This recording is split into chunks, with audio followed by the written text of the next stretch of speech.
Business editor Richard Southern joins us now. We're getting closer and closer to the summer travel season. I'm sure a lot of people looking forward to that with today's weather. And there's something Canadians need to be aware of if they're flying internationally, Richard.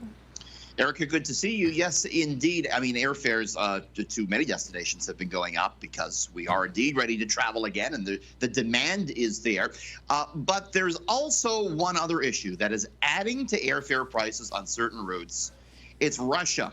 Russia, about a year ago, banned Canadian Airlines from traveling through its airspace. It's banned other airlines from other countries in doing so as well. It's in retaliation to sanctions put in place because of its invasion of Ukraine.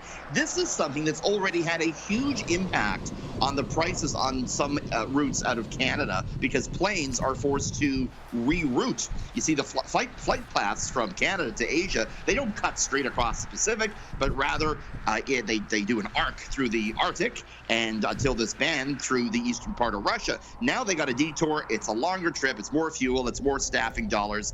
The average one-way Air Canada fare from Vancouver to Hong Kong up 41% over the past few years because of this. Average Air Canada airfare Toronto to Delhi up 47% because of this. A few other routes also affected. It's a big issue for Air Canada as well, in that Pacific countries now account for 14% of its revenue. So just add that to the growing list of things that are pushing prices higher, Erica. It's the whole Russia situation. 40%, no small price increase, that's for sure. First, it was journalists like you and me losing our blue check marks on Twitter, but it isn't only journalists who are being impacted by all of Elon Musk's changes.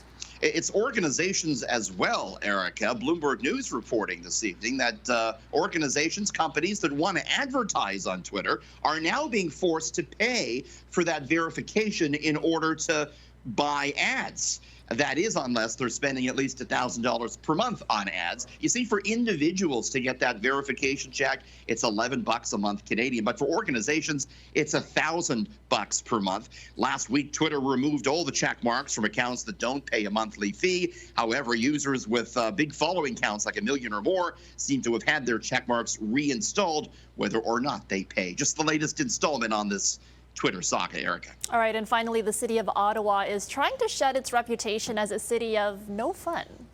Do you think Ottawa's no fun, Erica? No, I think Ottawa's great.